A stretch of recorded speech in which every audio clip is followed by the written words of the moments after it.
Bonjour à toutes, bonjour à tous, bienvenue sur Comics Party. J'espère que vous êtes remis d'Infinity War. Aujourd'hui on termine notre cycle autour de ce film justement et on revient bien évidemment sur les points marquants, quelques-uns en tout cas des points marquants du film, et on ouvre les œillères, les perspectives pour Avengers 4. Alors bien sûr, si vous n'avez pas vu le film, passez votre tour, il y a la vidéo critique sans spoiler qui est sortie mercredi à votre disposition sur la chaîne. En attendant, bonne vidéo à toutes et à tous et préparez vos théories.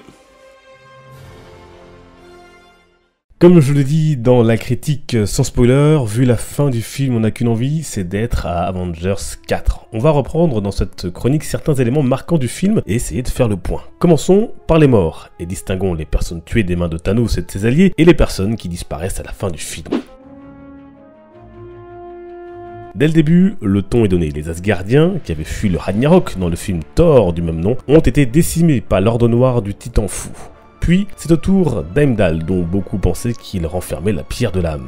Ensuite, Loki est tué dans un dernier sursaut héroïque, pour une rare fois, en essayant de tuer Thanos. En quelques minutes, c'est quasiment tout l'univers de Thor qui est détruit. Ce fut déjà le cas, souvenez-vous, dans Thor Ragnarok, où bon nombre de ses anciens alliés avaient été tués.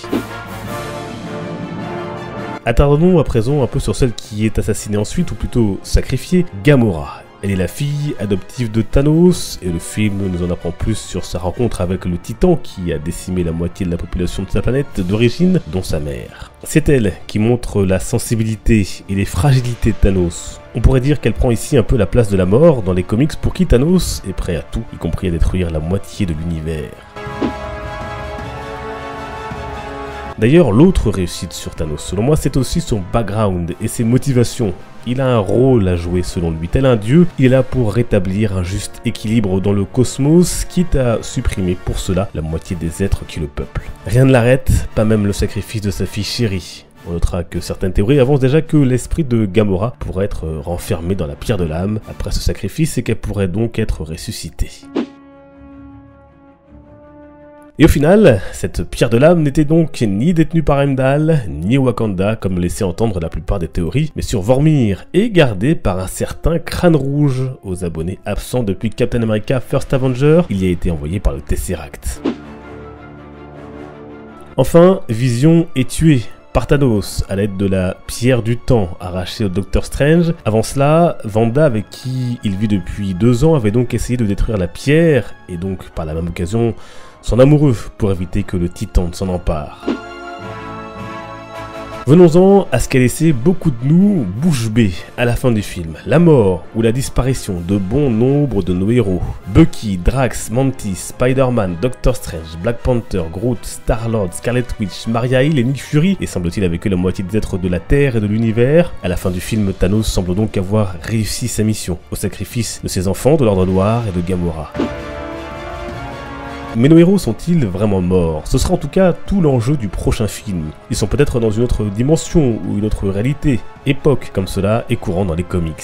Doctor Strange peut-être sera au cœur de la future intrigue car il semblait savoir ce qui allait se passer et avait sûrement un plan derrière la tête. En tous les cas, les restants, Captain America, Iron Man, Hulk ou plutôt Bruce Banner, en espérant que le monstre vert se réveille dans le prochain film, Thor, Black Widow, War Machine, Rocket et Nebula seront de service, sans oublier les absents comme Hawkeye et Ant-Man et la Guêpe s'ils n'ont pas disparu aussi. Et puisque l'univers entier est concerné, d'autres héros de la Terre, voire venus de l'espace, viendront peut-être leur prêter main forte. Pourquoi pas Nova ou Adam Warlock qui semble être créé à la fin des Gardiens de la Galaxie 2 et qui dans les comics joue un rôle important face à Thanos dans le titre Le Gant de l'Infini par exemple et qui a lui été déjà enfermé dans la gemme de l'âme, d'où la théorie autour de Gamora. Mais en tous les cas, on devrait sûrement retrouver Captain Marvel car lors de la scène post-générique, Nick Fury arrive à lui envoyer un message pour l'avertir avant de disparaître à son tour.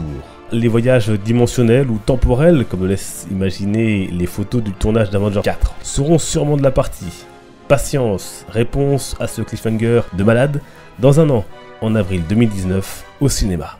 Voilà, et donc j'attends toutes vos théories en commentaire. Attention, attention, tout dernier jour pour soutenir la chaîne, je compte sur vous.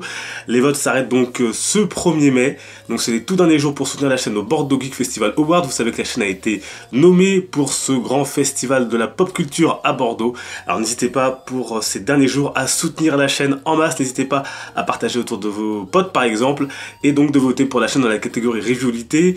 N'oubliez pas de valider votre vote, je compte sur vous. Un grand merci, on croise les doigts maintenant.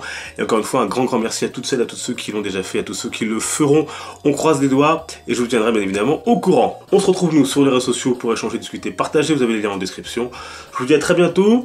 Portez-vous bien. Les comics sont une fête. Ciao.